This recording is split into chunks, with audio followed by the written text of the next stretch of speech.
guys. So I'm here with you today to show you how to create a short bio that creates unlimited opportunities. And I'm going to try to use this video to show you how to create a personal brand statement as well as a professional brand statement within one statement. So you can use your short bio to create new career opportunities or to create new client-based opportunities if you're an entrepreneur or have a small business. And it really is a matter of knowing some key information about you, the services that you offer, and why people should connect with you. So to get started, the first thing that you're going to want to do is to open a word processing software. You can use Microsoft Word or you can use Pages. It doesn't really matter. What does matter is that you use a word processing software that you can easily access and that you can use to copy and paste the super short bio into any document or any program that you need the bio for. So, in order to get started with writing a short bio, there's some key information that you absolutely must have. This is critical information, and I've listed it here. And let me just move this out the way a little bit so you don't get ahead of yourself. But here we are here. So there are 7 key components to a short bio that you should be using in order to write a compelling brand message statement. The first information should be a no-brainer, but just to go over it, we need to know your name. Even if you only want to position your business, when you're writing a brand statement about yourself, you should still mention your name. The next thing you want to have in your short bio is your professional title. So that would include the title that you have within your company if you're an entrepreneur and the name of your company itself. Next, you want to have a motto. And your motto is just a really short impact statement of why you do what you do or what is it that you bring to the table. That's your motto. Your offerings are your products or services or your claims to fame, the things that you offer underneath your personal or professional brand that would help the person reading it make a decision on whether or not you're credible enough to do the service that or the task that they're considering hiring you for. Just as a quick note, if you're an entrepreneur or you have a small business, your offerings would be products and services and or services. However, if this is a personal statement, a personal bio, and you're using it to land a job or a career, your offerings would be the things that you're really good at doing, your career highlights or the proficiencies that you have. If you're proficient in certain software, if you're proficient with certain responsibilities, then those are the things that you would list under your offerings. The next thing you want to have is a statement of why people should work with you. Okay, this is what's called your unique selling proposition. It's the key information that you use to sway people to work with you. It's your cutting edge, the thing that you have above your competition. So this thing might take a little bit more time to develop. The section why people should work with you, because you really have to do some digging. But once you come up with it, it's the thing that does not change, okay? It's the constant in your bio. The next is your promotions or marketing incentives. Again, if this is for a professional brand because you have a business that you operate, your promotions or marketing incentives is the lead in, it's the lure to make people want to work with you. So they know why they should, but this is the jump start. This section right here is the jump start to say, look, give it a shot. And then finally, every short bio should have your contact information, because otherwise you're writing all of this for nothing if they don't have a way to say, hey, you're interesting. I do want to do business with you. So those are the 7 things. 1, 2, 3, 4, 5, 6, 7. Those are the 7 things that you should have in your short bio, and I'm going to show you how to put them to work. So, for the example for this short bio, I used a person named Jane Doe who is the graphic designer and owner of a graphic design company called Super Graphics Inc.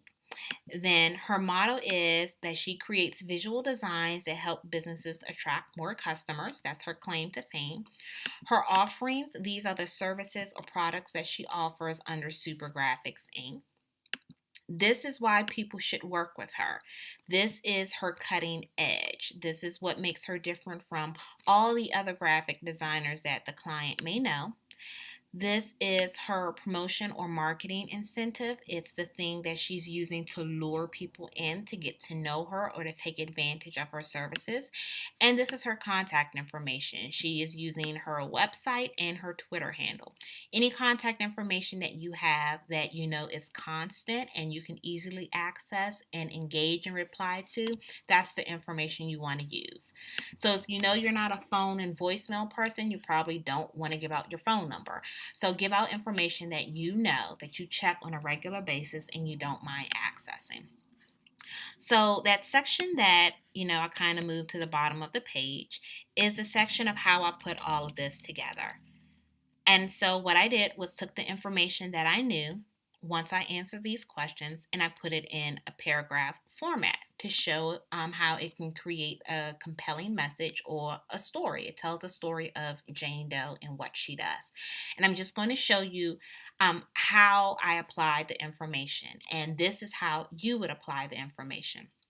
So, of course, the first step is to answer these questions. What is your name, your title, your motto, your offerings, why people should work with you, any promotions or marketing incentives you have, and your contact information. Once you answer this section, then you can turn it into paragraph format in this section. So, let's see how it's been put to use. So, since Jane Doe is kind of informal with her business and what she does, she's an informal personality type. So, I just inserted an informal greeting. Of course, if you are using this for a career, it's going to be used as your cover letter or on your LinkedIn page. I probably would advise you not to be informal. Try to be as formal as possible. But for the purposes of Jane Doe and what she does and what she's using this bio for, I decided to use an informal greeting. So I inserted her name in her informal greeting in the beginning. And next, I took her title and her motto and I combined them into a brand statement. Just a really quick overview of what it is she does. And so that became her second sentence. And so it reads right here, I'm a graphic designer who owns the company Super Graphics Inc., where I create visual designs that help businesses attract more customers. As you see, this was taken directly from this section. No frills, no fluff. It was really taken from that section. Okay. Finally, I went into the offerings part. And so, of course, I added an introduction, so you can too, or a transition, whatever it is that you feel comfortable with. And I clustered her information. I grouped her offerings so that she would not have a long string of offerings. You don't want to tell everybody every single thing that you do, but you do want to group them so that people understand what you do.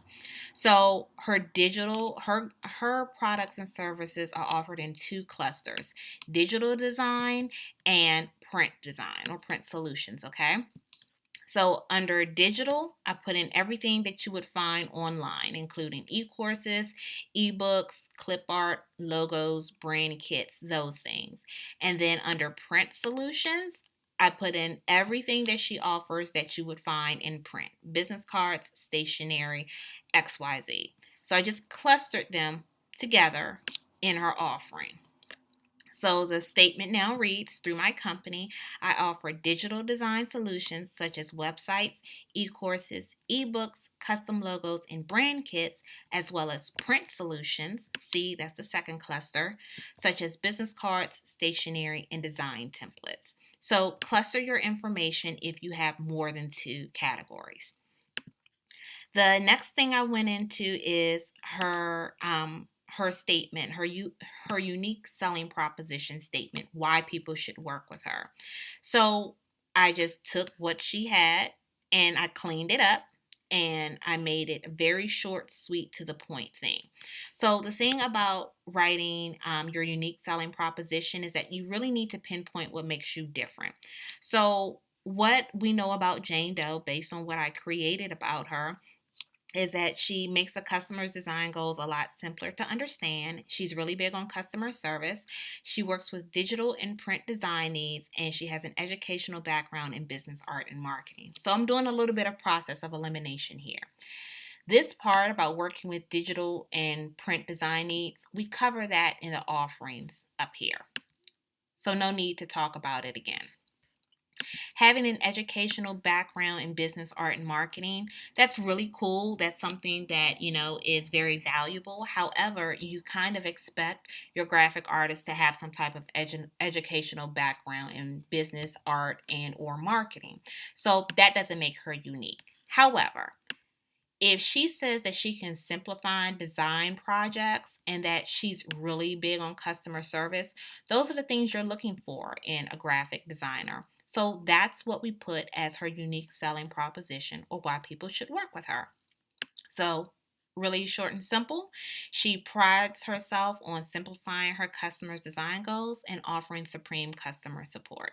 And so we made another impact statement to reinforce this by saying, I care about the work that I produce, and it's really important that my customers are satisfied and elated about their new design project. That's that. We just reinforced her unique selling proposition. Nailed it. Like, really wanted the customer to know that she wants them to be happy and satisfied. So now we're going into promotions or marketing incentives, and these are the things that make Jane Doe, or allow Jane Doe to reach out and to lure people in. So she has a weekly podcast called All Things Graphically Gorgeous, where she offers examples, tips, and ideas on how to design beautifully branded projects for her business. So again, once I knew that information, I just kind of cut and paste and put it into the statement that she offers a weekly podcast called All Things Graphically Gorgeous. And so that comes after your impact statement of your unique selling proposition. And then finally, contact information. You read all these great things about Jane Doe. The next thing you want to know is, hey, I need a quote. I need to ask a question. I need a consultation. So you need to know how to contact her. So she's inviting you to contact her by making an introduction statement or a call to action that says, let's get started on your next custom and gorgeously designed project. Call to actions are really, really important because it lets the reader know that there's another step to take before you can get started. So the next step is to add the contact information. So as you'll see in this really short bio, we have a lot of really impactful information and useful, valuable information that lets someone know that if you're looking for a graphic designer, you should really consider Jane Doe, who's a graphic designer and the owner of Super Graphics Inc. So in this video, I just wanted to show you that there are 7 main parts of a short bio.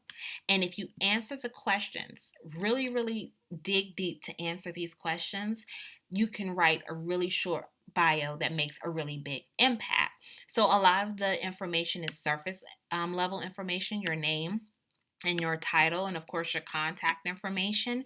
But 3 things that really would nail your introduction are your offerings, your unique selling proposition, which is why people should work with you, in any promotions or marketing incentives that you offer. These 7 things will help you produce one stellar paragraph, it might be give or take a few sentences, that will sell you and sell your brand and compel people to work with you.